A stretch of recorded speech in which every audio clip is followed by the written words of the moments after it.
Today, we are super excited to have one of our former mentors, Dr. Stephen Plate, who is currently the professor and chair of music at the University of Central Arkansas. Hi, Dr. Plate. Thank you so much for joining us this morning. Well, thank you for inviting me. It's so good to be here and good to see all of you again and catch up. But I want to make one correction. I'm not your former mentor. I'm your current mentor.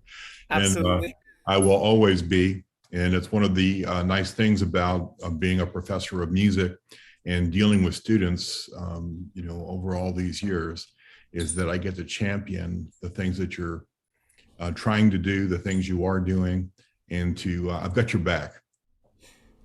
Absolutely. And Dr. Plate has been somebody who has affected all of us in very different ways when we were all at Kennesaw together. And we'll talk a little bit more about the opportunities that we were given while we were there and the amazing things that we got up to. But Dr. Plate, just tell everybody about a little bit about how you got to where you currently are and just kind of like all your education and everything. Well, thank you for the opportunity. Well, first of all, I want to tell you that at this stage of my life, after all of these years of doing this, I've become rather introspective and looking back over many of my experiences. But just in short, I grew up in New York City. I had wonderful opportunity to study piano. You know, when I think back on it, one of my most effective early lessons was with a woman by the name of Mrs. Erickson. In New York City, it's divided up into, because of it's so large, but it's divided up into little neighborhoods. And so in my little neighborhood, she was the neighborhood piano teacher. And she seemed extremely elderly when I started to study with her. But I walked in and sat down and she showed me, the piano. And of course, I was familiar because I would climb up on the bench and play, which is why I started to study, why my parents thought it was important that I studied. So I walked in. The very first thing she did for me was show me this invention that she had created about music theory. It was a picture of the keyboard, had all the flats and all the sharps and all the time signatures. And it was a kind of a laminated slide through where you could see the keys. And from the very first day, I was 7 years old, she told me about the importance of music theory and the practice of music. And at $3 an hour that I was paying for lessons way back then, or that my father was paying for lessons way back then, I'm mindful of the impact that woman had, on my life. So anyway, I stayed with her for a little while, and I think she thought I was talented, but my dad thought I was more talented than the neighborhood piano teacher, and he went searching and found a teacher by the name of Gloria Volante. Gloria was a Lincoln Center graduate, and she saw something in me, and she started pushing on me and filling me with everything that she had. And some of my fondest recollections of her were her admonishing me that I really, if I practiced, I really could achieve something. And you all know me for my saying, you don't have to practice every day, just on the days that you eat or on the days that end in Y. Or anyway, I think she was after me all the time because she said, you're a pretty good sight reader, but imagine if you would practice. And I, in fairness, I wasn't faithful to that at the time. I had a lot of things going on and a lot of different desires in my mind. And I didn't know if being a professional musician was one of them. But I had the opportunity, and so I studied with Gloria, and she had me performing at Steinway Hall, which was kitty corner at the time in Manhattan to Carnegie Hall. And if you were in the green room, you could look out the little window in the green room and see the canopy for Carnegie Hall. And she kept pulling me to the window and pointing to Carnegie Hall, saying, you could be great. You could be great. You see that building? That's where you're headed. That's where you're headed. And she kind of put that in front of me. So that's some of my early thing. The other thing I want to do is I want to bow in the direction of my high school and middle school music teachers, because in New York City, one of the great things about a cultural city like that is the musical training and the musical examples that are put before you that you can take advantage of. And so every Saturday morning, I think it was from 9 till noon, something like that, or 9 till 11 or 11:30. We would have borough-wide band, orchestra, and choir.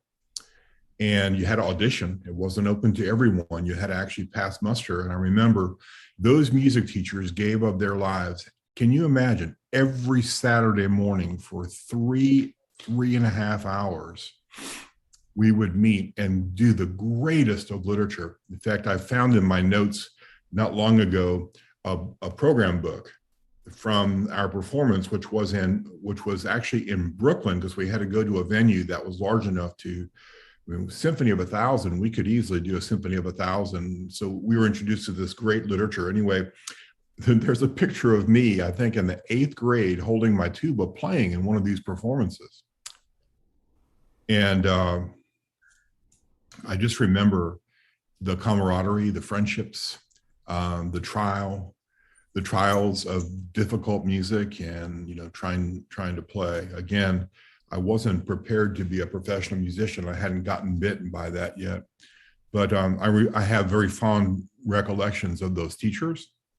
I still could name them, and I can see them admonishing me and coming after me for being a better musician.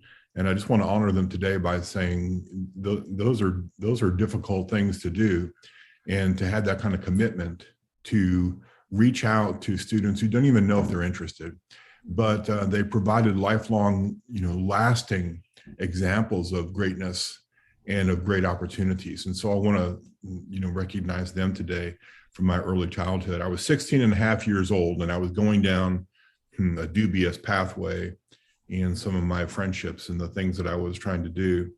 And I had an epiphany that night, and I realized that the direction that I was going was not where I needed to go.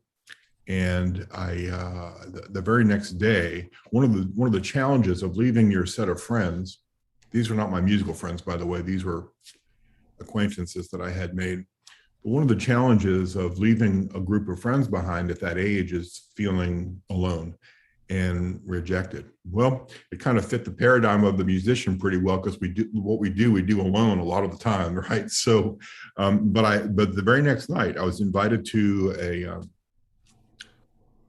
a get together with a bunch of like-minded people, and that night I met a man who had just graduated with a degree in piano performance, and he started me on a pathway. We started talking. I sat down, played Beethoven for him, and played a Beethoven sonata that I was working on. I think it was Pathétique.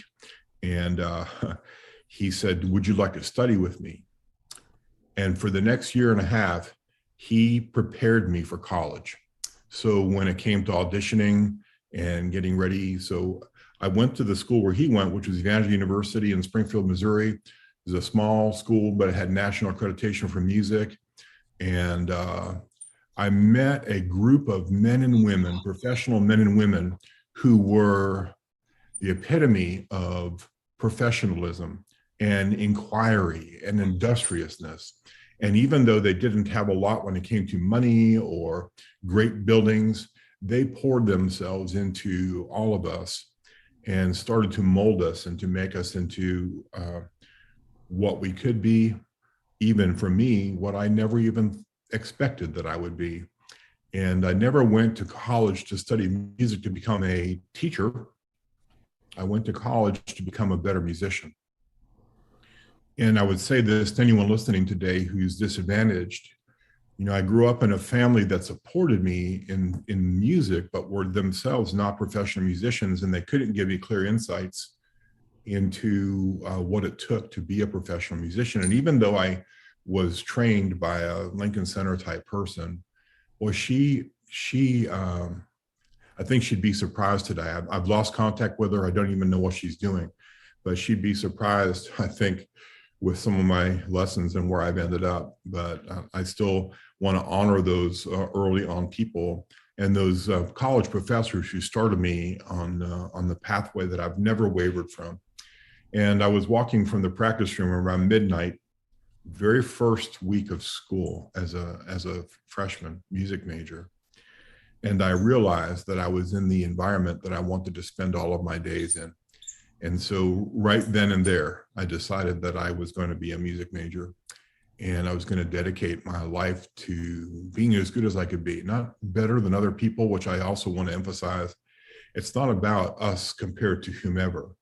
It's about living up to the fullest potential that that we have inside of ourselves, and the dreams that we have, and chasing after those dreams. And so all these years later, 41, by the way, I'm in my 41st year of higher education. And yes, wow, isn't that something? 41 years. Most people get to 30 years and retire, but I have a lot of passion after what I'm doing. And I must say, when I met you folks at KSU, I'm doing the same exact thing here that I've done everywhere that I've been. And I love this process. So anyway, my piano teacher, I was a piano major. My piano teacher has passed away a long time ago. One of my greatest honors on a personal level in my life is when she passed away after a battle with cancer. I got very close to her, and as we do with our primary teachers. She probably knew me as well or better than most people at the time. And she breathed into me tidbits along the way. For instance, I was working on a Beethoven sonata because she told me, she said one day, "Stephen, are you a virtuoso pianist?" And I said, "Well, gee, I don't know what that means really. I never thought about it." And I said, "Well, I don't know that I am." She said, "Well, when you can master this Beethoven sonata the way Beethoven intended it to be played, you could consider yourself then a virtuoso pianist." So I just spent the rest of my time trying to become a virtuoso pianist. But my freshman year, Anthony, I became very enamored of conducting. And because of my early on theory training, I just loved it, and I excelled at it. And but because of my placement in theory, I had an opening in my schedule, so I took basic conducting, which was more of a sophomore class, I think. So from my very first semester, I fell in love with conducting, and my early on conducting teacher, I still owe to this day many of the early opportunities I had to stand in front of a band or a wind ensemble, or whet my desire to be in front of a symphony orchestra or a choir or anything that I could make music with. And he used to say, as does Elizabeth Green, if you don't have an ensemble to conduct, create one. There's no reason why you can't be conducting music if that's really what you're called to do or what you're meant to do. And so I embarked on a career. I think I was in my sophomore year, maybe my junior year, when I had my first critical review of a performance that I conducted, and I was living right up the road here in Springfield, Missouri. And so when it came to choosing graduate school, I applied to everywhere. I applied to the name schools that you would still name today, the Eastmans of the world, the Indianas of the world. At the time, the Frost School, because Fred Fennell was conducting down there, and people whose names that I had learned and had heard along the way. And I started writing to people, and I can say in hindsight, I got turned down by the best. I mean, I have been rejected by everybody at one point or time in my career, but I always considered that these were open and closed door opportunities, and that open doors were the opportunities that we were supposed to walk through, and closed doors obviously were the things we weren't supposed to do or didn't get to do. But I got some nice letters I remember the one I got from Fred Fennell. He said, because he was conducting the wind ensemble, but he was also conducting orchestras at the time. And of course, he had a reputation from Eastman, right? And I think he retired to Frost School. Anyway, he said, if I started you, I'm going to retire. I wouldn't be able to finish you in your degree program. I just would feel terrible about that. So no, I'm not going to teach you. And I appreciated that honesty. But back to my teacher. My piano teacher, working on that Beethoven piano sonata, working on a chromatic scale, and I couldn't get it to lay in my hand. And she showed me a finger pattern, and she said, "Have you ever tried a chromatic scale with this finger?" I said, "No."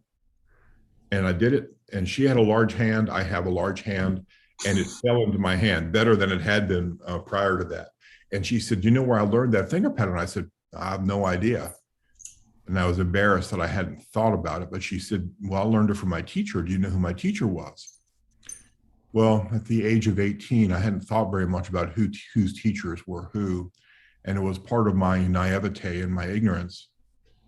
And she told me her teacher's name. To this day, I don't remember the name of her teacher because that was important, but it wasn't what she was trying to tell me. She said, "I learned that from my teacher. Do you know who my teacher was?" I said, "No, I'm sorry. I'm embarrassed. I don't know his name." She said, "Well," and she told me the name. She said, "You know who his teacher was?" And I said, "I'm sorry. No, I don't." She said, "His teacher was Sergei Rachmaninoff."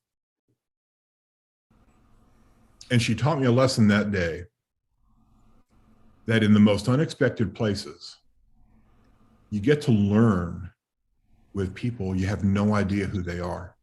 You have no idea where they've been.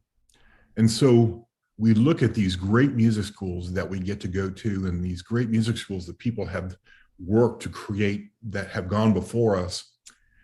And what she taught me that day was in unsung places in the far reaches of the world, you can get to study with a really gifted person that you don't deserve, that you don't even know about.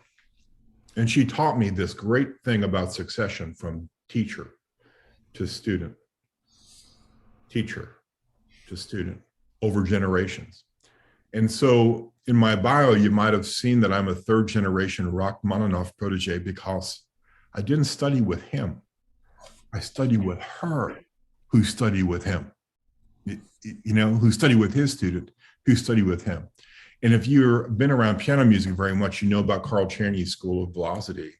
Well, Czerny was a student of who? Do we know? Beethoven. Click, right? It's like, oh, wow. Every time you sit and try to play Carl Czerny, you're sitting with Beethoven. Isn't that amazing? It's fantastic. So I won't belabor the point, but you get my point, right? It's not just the school where you study. It's where all those faculty members have been and what they've been put through and what their teachers have been through. And so without even knowing it, you're in the presence of greatness. And every opportunity to learn is an opportunity in greatness, right? Well, I can say that again and again and again about many of my teachers and where they have been and where they caused me to go. And I might not have the wherewithal at any given moment to be what those teachers were, or even what they wanted me to be, but it's the striving. It's the opportunity to sit in their presence, to sit at their feet, if you will, and to be challenged in our minds and in our hearts in ways we never expected. Well, the rest of the story is my piano teacher wanted me to study piano. My conducting teachers wanted me to study conducting. And so when I auditioned, I actually got a positive letter from Cincinnati Conservatory. And I might add, it was the only positive letter I got for graduate school. And they invited me to audition on piano, tuba, and conducting. And if I remember correctly, I got accepted in all of those, but it was really that conducting that had stolen my heart, much to the chagrin of my piano teacher. And so I embarked on a study of conducting. But my conducting teacher said to me, "Stephen, I think you should do piano." It wasn't because he didn't believe in me. It wasn't because he didn't see something inside of me. He wanted me to have a job. And he said, if you look at the symphony orchestras around America, there's only one conductor. There are several musicians who sit in that ensemble, but there's only one conductor. It's very competitive. It's hard to get a job. And I appreciated that concern about me, but I chased my dreams anyway. It's another point I want to make today. It's not about what our teachers think. It's about what drives us. It's about what's inside of us, what's awakened inside of us, and what we dream, because we have to live that dream. My oldest daughter was a pre-med major in college. And after her junior year, she came to me and she said, "Dad, would you be upset with me if I didn't complete my pre-med?" And I said, "No, sweetheart, it's your life. It's your dream. I was never the one who said you should become a physician. If that's your dream, you have to live it. So that's another really important thing that I learned. And while I was finishing my master's degree in conducting at Cincinnati Conservatory, they challenged me in ways I hadn't been challenged at the undergraduate level, but that's what happens, right? We go from this level to that level, and partly it's a synthesis, partly it's deepening the well. And I had opportunity to audition for my doctor's degree in conducting. And they accepted me. They were clear to tell me, however, that they would not allow me to complete my degree if I did not get a job first. Because another thing that I want to say today, it's really important to have a job, because there's no teacher like teaching. And I'm not just talking about a teaching job. I'm talking about a professional job where you make music and where you're in charge of other people making music and have that opportunity. And so I was, and I was confused because IBM was hiring music theorists, because my minor was theory, my cognate area was theory, and IBM was hiring theorists to become coders and computer people because they found a similar mindset and a similar training was beneficial to their company, and they were paying all of this money and benefits and signing bonuses, and I was actually filling out an application to do that. The night when my telephone rang, it was in April, and it was my old conducting teacher from Evangel University calling to offer me a job. And so when you're confused and you're not sure of your direction because the direction seems unclear and the doors seem to close in front of you at every turn, the dream stays alive. And that phone call comes in the 23rd hour at the 53rd minute. And so I embarked on a career that didn't even pay half what IBM was offering, I might add, but it was the thing that I was chasing and the thing that I had dreamed about. And that dream became a reality. And then I went every summer to finish my doctorate degree. And that is a trial and a story for another time, all of its own. But I do remember trying to finish my doctorate degree and sitting at my desk about midnight, the night before my history comprehensive exam. And I've got probably 50 books on piles in front of me. And I thought, what can I study tonight to prepare me for this exam? And I closed my eyes and I reached out and I grabbed the text. It was Thayer's book on Beethoven, the life of Beethoven. I thought, oh, that was a mistake. Certainly they wouldn't ask me something so obvious. And I remember going into that room, first question on the test, something like this, paraphrase, for the next hour and 45 minutes, write everything that you know about the life and music of Beethoven. And so once again, providence. I think it's divine providence, but many people call it coincidence. So, and the rest is history. I finished that degree and have gone on to a career that is unlike what I planned, unlike what I thought. I got to do things I think I deserved. I didn't get to do other things that I wanted to do and thought I deserved. I got to do things I didn't deserve, and I got to go places I didn't deserve. And at this vantage point, 41 years in, looking backwards, I'm thankful and grateful for the time that I've gotten to spend being a professional music. And other than some financial uncertainties, I have no regrets because I've gotten to do the world doing music. And I've gotten to visit the world. I was looking at Instagram early this morning when I got up, and there was an Italian singer who was performing at St. Peter's Basilica in their International Sacred Music Festival, which was this morning. My wife and I were sitting on the couch the other night looking at photographs, and it was 2017. I was invited to the International Sacred Music Festival in Rome, Italy, and then I also went up to Montepulciano in Tuscany, and I sat in St. Peter's Basilica for a performance of Mozart Requiem with some of the most fantastic musicians from Japan that I've ever had the pleasure of meeting. And I also got to sit in the Pope's library in the Vatican for a performance by the Sistine Chapel Choir. And so we've been reflecting on these opportunities and just looking backwards a little bit at the places we've gone and things we've been invited to do, and with gratefulness and thankfulness. And so here I am today with four of my former charges, who continue on in your lives, chasing your dreams. And I think very fondly to those times in my office at KSU when we would sit and talk about these very things, right? And the dreams that you're having, but also many other things. So thanks for letting me reminisce a little bit. I could tell you many, many stories, but I'll stop and let you ask me questions or whatever else you want to do.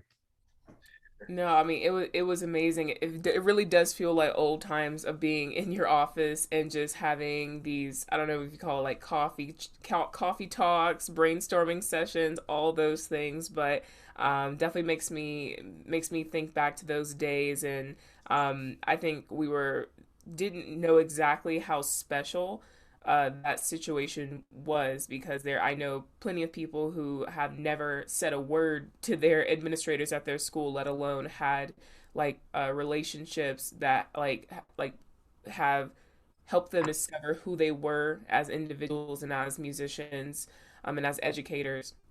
So thank you, because that is very special. And obviously it's something that has impacted all of us like to this day, and you are still someone who is on our minds and on our hearts. So it's still great every time going back and hearing the stories, because every time it's like I hear something new I didn't know before. So yeah. Yeah, did you hear me say I didn't practice enough? Yes, definitely heard that part. One thing I will always remember, the freshman year, first symposium, the first thing, you practiced on every day you eat and every day into the Y. And I remember sitting there like, oh, I need to practice, because when you're in high school, you're like, oh, I practice for 5 minutes or don't practice at all, it'll be fine. But no, like that was literally the first, type of advice we got in college. And it was a big symposium, like the whole school of music was in here. So like that was the first thing I ever remember of college. And I'm so still cram practiced the first year. No, you didn't, Mike. Like it's like studying for exams. You throw it all at the end, it'll work. Jesus. Not. He has learned so much from then.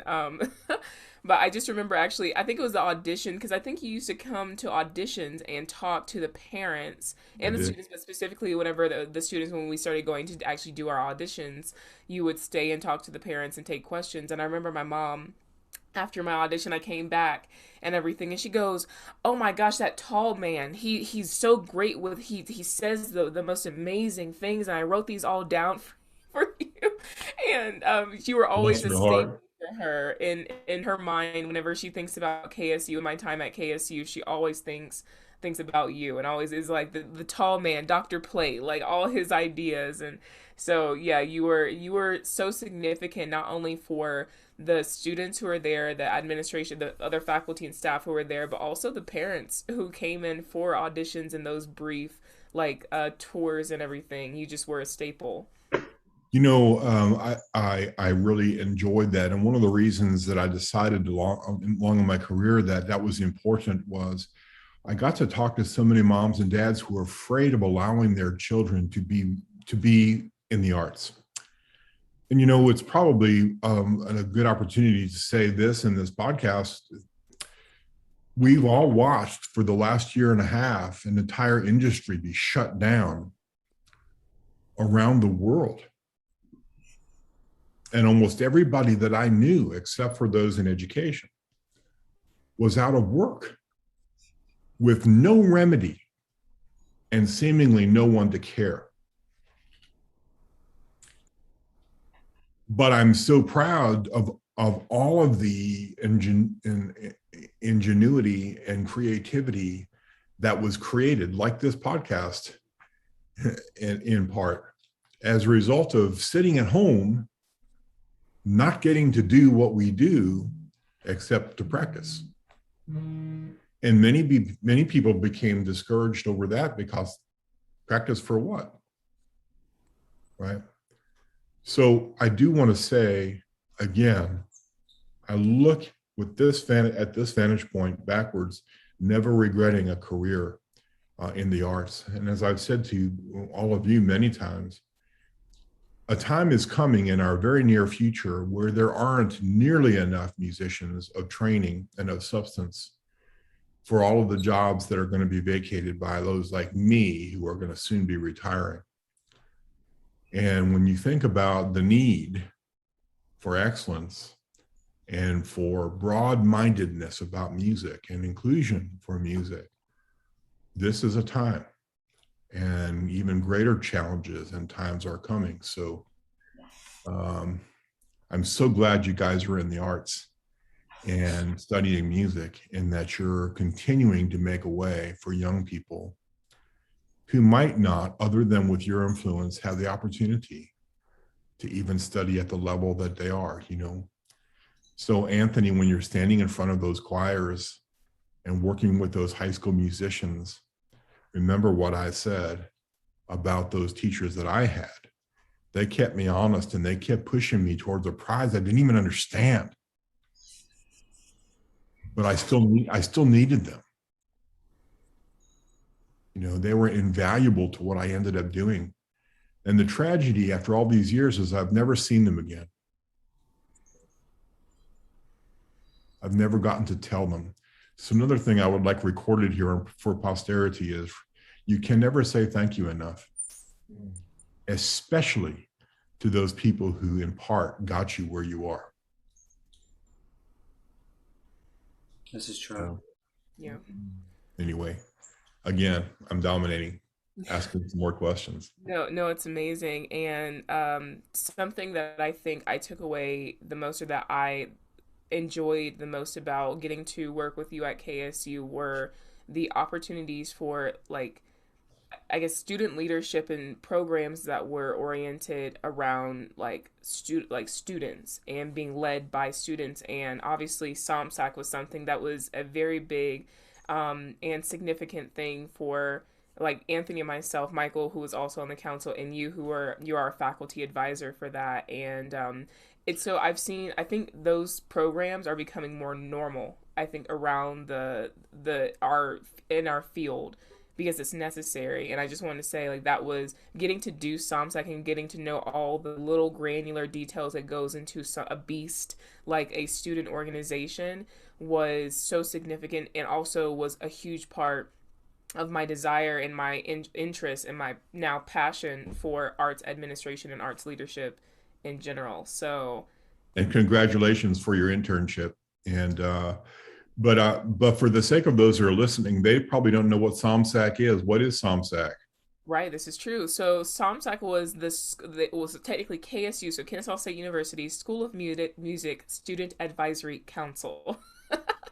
I always A little baby idea that happened in like May of our sophomore year, and we were sitting outside of your office. No, it was freshman year, right? Like it was our. I know it was very early. It was very early. Sophomore year. It was sophomore year. I was in the office. Yeah. Y'all were outside the office. Yeah, that's it. It was sophomore year because we were getting it ready for our junior year. And I just remember, hey, let's see if this works. We didn't even have a name for it. We was just like, we want something for students where it kind of is like a middleman type of thing. And I remember going into your office and we just kind of spitting out ideas. Honestly, I think we were really kind of spitfiring. I think we were just like word vomiting at you for so long. And then it's just, you processed all of it. And then you like formed exactly what we were thinking into a very intelligent sentence. And it was like, okay, great.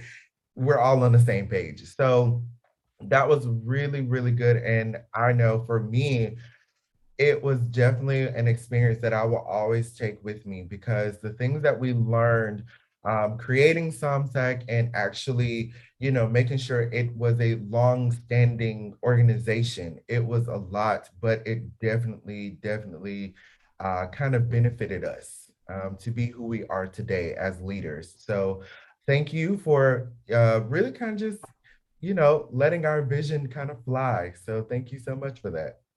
Well, I want to emphasize what you just said. You're you're welcome. It was your idea. It wasn't my idea. Although I had been charged, I don't even know if I ever told you this, I had been charged by our national accreditors with the idea that it's important that students have a say. And remember, I'd have those, I don't even know what we called them, fireside chats or whatever we had in the recital hall where anybody could submit questions, and we'd sit and I'd tell you what I understood to be the truth. I don't know if those were beneficial to everyone, but one of the things I thought was good about SOMSAC, and I'd be interested to know what you think, other than what it did for you personally, what are you most proud of? Because when I would talk to the students, just students and me and my staff, I felt like it was already things I had said to you that I was repeating to them. But as student leaders, what are you most proud of in the student association that you were able to create? I think the biggest thing that happened for us, and this also happened for the representatives that we had on SOMSAC as well, is they had people who would just come to them to say, "Hey, I really want to talk to you guys about this," or "Hey, I want to come to the next SOMSAC meeting and kind of talk about this situation or this whatever was happening." And for me, that was when that started happening. That was when I kind of realized that, oh, we have a presence here, and people are now thinking like whenever things happen, we should go take this to SOMSEC. So they would find one of us, and they would want to come in and talk about it. And there were things that we could handle, and there were other things where that we were like, we have to take this to somebody else, which was usually you, in that situation. And we understood, and they understood as students, we were still at the same level as them. We just had the opportunity, and we had made a medium for us to communicate directly, to you and administration in general. And so I think seeing how people were kind of getting used to that and they were open to that idea and seeing I think it was the need, because we already knew there was a need for it, but seeing that or getting the affirmation that it was definitely something that was benefiting and needed by the students, I think was the most special part of it for me in particular. Well, good. I am proud of you because you expressed the fact that there was a need. And even though you came to talk to me about it, remember that I'm the one who sent you to create the Constitution. I didn't do it for you. I sent you to create the bylaws. And I'm proud of you because you made it a professional organization. You actually got it approved as a, what do you call RSN? RSO. Yeah, RSO. That was an official standing group that was funded by the university after a while, right? So I don't know, I haven't heard from KSU, although I hear from faculty all the time. I haven't heard from students about whether that's an ongoing thing. I hope it is, because I think it would certainly be invaluable to the students who are there and to the new director that they have, right? So It's from last I heard, it is still up and running, and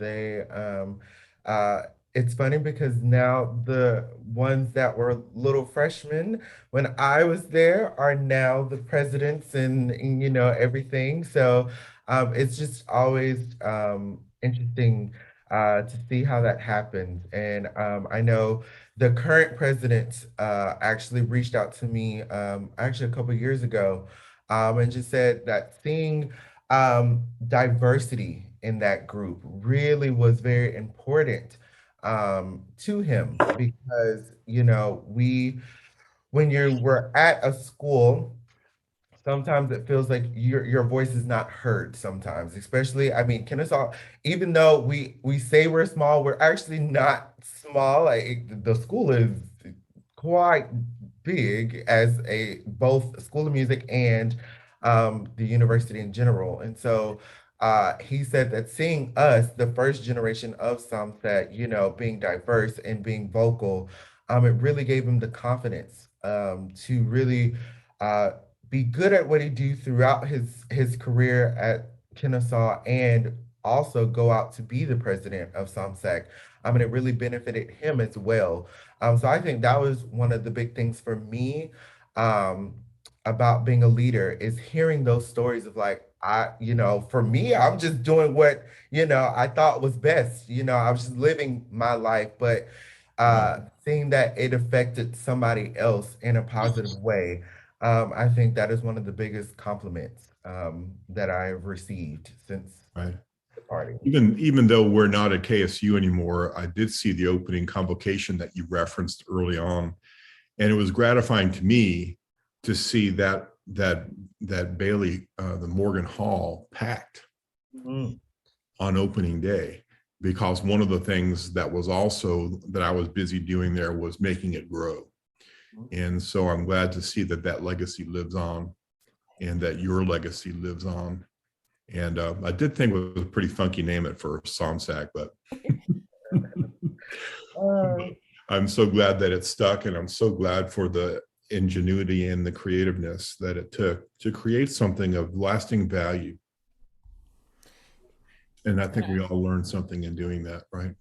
Absolutely. And from that, I took his all of that stays with us, right, wherever we go. And so here I am in my master's at the University of New Mexico, post pandemic, right? All last year, we weren't on campus. Like, I had one class, it was bibliography and research that started off on campus, but it got shut down campus got shut down again, like last November, because cases went back up. Um, we weren't doing ensembles really. We had a few chamber opportunities outside with masks and everything. So the first year really wasn't a year on campus. It was through Zoom. And so coming back this now my second and last year at UNM, it's now I'm getting the feel, or where everyone's getting the feel of life on campus. And with the amazingness of being in person again and getting to see our colleagues and our professors in person, also comes the conversations of what is needed, and what more can be done. And you know me, I can't stay out of anything. I'm nosy. And so I immediately set up a meeting with not only the director of the School of Music, but the dean of the College of Fine Arts, because I'm already seeing things that I'm like, oh, there are things that can be done to make this situation better, you know? And one of the first ideas that I come up with is not only a music student advisory board, is what they're calling it, but also a college wise, so CFA, College of Fine Arts student advisory board, where there's going to be representatives from all the factions of art. And that's something I'm currently working on with them, and working on constitutions and other things. And it's super exciting, and it's familiar. And I know how important and how significant it's going to be. And, you know, the funny thing is they're like, but you're leaving in a year. Like, you're not even going to be able to, like, be around to be one of those people. And I'm like, that's not the point. The point is keeping it and continuing it for the next, the people who are going to come here, who are going to need it, and the undergrads and the first year masters who need something like that, you know. And so those things carry, and it's just so special to continue being able to see the impact of something that a couple of sophomores in undergrad just conceptualized, and that you helped us kind of bring to fruition. So I wanted to mention that. That's fantastic, Lauren. And I'm reminded as you were speaking of something that was written by John Gardner in his book, The Master Student, or The Master Teacher. I'm sorry, I forget which it is. But while you are where you are, be completely where you are. While you are where you are, be completely there. might be transient. You might be on your way somewhere else. I know that you're all looking to the future and what the future holds for you. But while you are where you are, entirely embrace it, and own it, and own the territory that you've been given or allowed to share. And I look forward to even greater things from you as you progress into the future. And yes, last year was a different year. I won't say it's difficult. It was a different year. And I've often said, if I could have back every moment that I spent on COVID planning, we could have actually become great.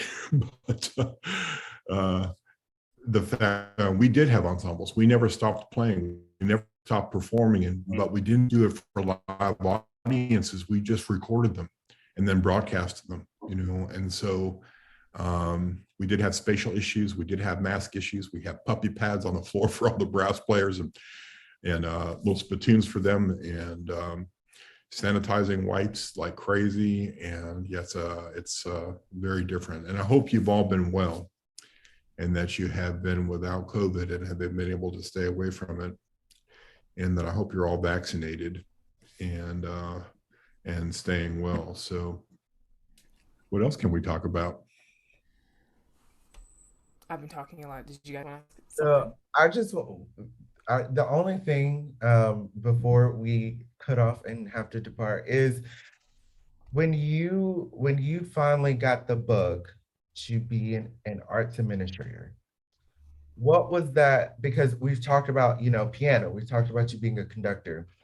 When was your calling to be in administration? Like I know I know I've talked to you about, the love of conducting, the love of, making music in the class, in the room. When did the arts administration call, and how were you able to just kind of leave, but not leave, but just kind of venture on? What was that process? Thank you for that question. I want to say there's not an easy answer to that, except that it was gradual. And I can point to my freshman teaching job, where I spent almost a decade. I was put in charge of little things. I was charged with starting an orchestra. Well, that's musical, right? But it's also logistic. It's also administrative. And in fact, you've probably learned, if you haven't already, that 90% or more of the time you spend as a conductor is spent planning for playing, planning for rehearsals, planning for how it's going to go, planning for what the season is going to look like, planning for who those musicians are, and then auditioning them. And then I was in charge of an instrumental program, and then I was in charge of another program, and then I was invited to the university fellows, and then I was on the graduate faculty, and then I was, writing things for the National Association of Schools of Music, and then I was writing things for accreditation for North Central. And all along the way, these were bits and pieces that were falling into place in my heart and in my mind. And when I truly got the opportunity, it's not what I decided to do, it's what administrators saw in me. Because leadership, academic leadership, comes as a promotion from, the provost's office, or the vice president for academic affairs office, or the president's office, or the dean's office, or, wherever that might be. And so I got more and more and more opportunities to administer programs. And of course, I'm a musician. I'm conducting a metropolitan orchestra for 15 years. And people saw, I was doing contracts, I was negotiating halls, I was negotiating players and soloists, and designing brochures for seasons, and selling tickets, and raising money, and forming 501c3 boards, and working with attorneys, and working with banks, and working with meeting new people constantly who could help to further the mission. And all of a sudden I found out that I was an administrator. I thought I was a music director. I was a music director, right? I had a president tell me one time that he thought I was a presidential, that I should be a university president. And I have in fact been nominated and applied for several presidencies. I just haven't gotten there yet. His comment is important. He said, well, you're an administrator. You're already presidential. It's just your entree to it was music. We all have our pathway. We all have a way into which we enter into this. And your point about I got out of it to get into it is kind of humorous to me because even as early as this morning, Teresa said to me, "Don't you miss being a conductor? Don't you miss being a professor?" Well, I still am a conductor. I still am a professor. And so what I would say, Anthony, is seasons of life. I made a choice. I was offered a deanship. I was offered a chairship. I made a choice at a certain point to shift the focus of my career. And I would say this about it. My conducting career was 7 days a week, 12 months a year. It was morning, noon, and night. My family would go to bed at 9, 10 o'clock. And here I am. The scores open up and I'm studying until 11, 12, 1, 2, 3 o'clock in the morning. Put those, get some sleep, get up and do it all again. And at a certain point, in my case, it was family. Because I was being invited to travel a lot, I was getting guest conducting appearances around the world, and I was in Europe, and then I was in Germany, and then I was in the Orient, and I was getting these opportunities.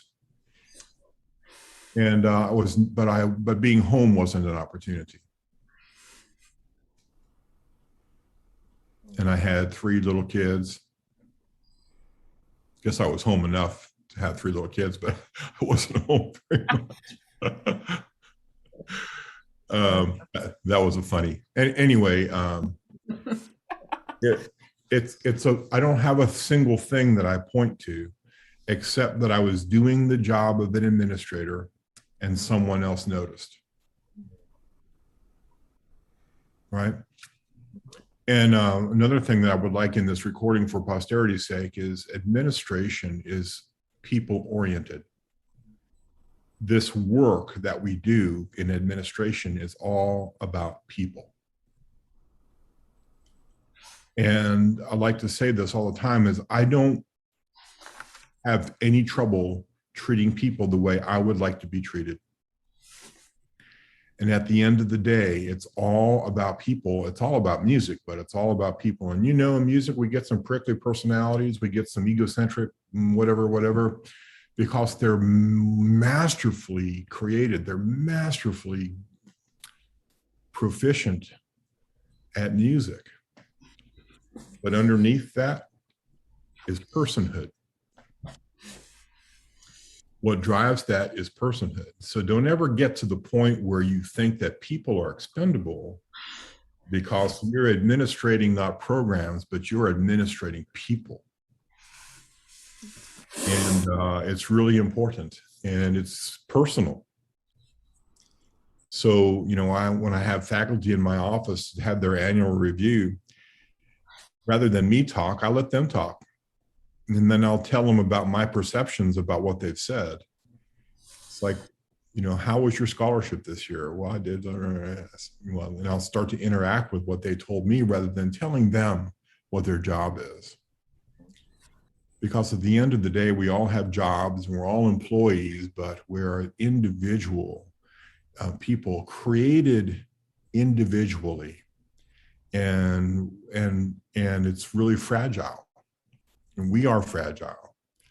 And so people need to know that they're being celebrated. Even people that need to work on it can be celebrated, right? There's always something that can be said that's positive, and we can all work at being better people, right? And we can all practice more. Like how you had to tag that at the end. We start there and we end there. So for our audience members who probably consist of performers, educators, administrators, or people who are aspiring to be those things, what piece of advice would you like to leave with them? that the opportunity, the obligation, the responsibility for being the artists that we've been created to be. Again, I think it's just don't forget how you got here. You know, in some of the conducting that I've done with professional orchestras, and I don't blame them for this, but sometimes it's become about the master agreement rather than why they got there. It really is important how we play Beethoven. It really is important how well we play Brahms. It really is important to live up to the expectations of the people who wrote the music. It really is important to never forget the opportunity that we have to do this art form. And for every dollar that we pay, there's probably $3, $4, $5 that's being contributed by someone else so that we can get to do this. It's almost like the arts is a public trust. And, you know, we do ticket sales, we do fundraising, and, you know, someone else is providing for our wonderful opportunity. And where in the world can we do this better than in our own country? You know, this really is entrepreneurial. This really is a great opportunity. You know, I've been paid all my life to be a professional musician. Where in the world do you get to do that?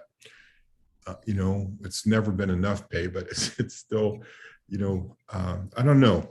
I have maybe too much to say, but maybe I've touched on the most important things to my heart, is to be faithful people, to be faithful to the art form, and to recognize that these are people, and that our craft is fragile, and our physical makeup and our personal makeup, our emotional, intellectual, and personal makeup is fragile. And so don't forget to celebrate what brought you here. You know, dance with that one that brought you. And whether that's the flute, the trumpet, the voice, the conductor's baton, and just celebrate life, because reflecting back over 41 years, in the blink of an eye, I've been doing this for 41 years, and I don't know where that time went. And so whatever your hand finds to do it with all your heart, with all your mind, with all your soul, and with all your strength. Right? Wow. Amazing. This has been amazing and so great. And I know that, like I said, you have touched all of our lives in very special ways. And we hope that the wisdom and knowledge you just shared with us will also touch our audience the same way. So we really hope you guys enjoyed today's episode. Thank you again, Dr. Plate, for being with us today. It was a pleasure, as always. And we will see you all next week. Bye. Stay safe. Thanks for inviting me. Bye.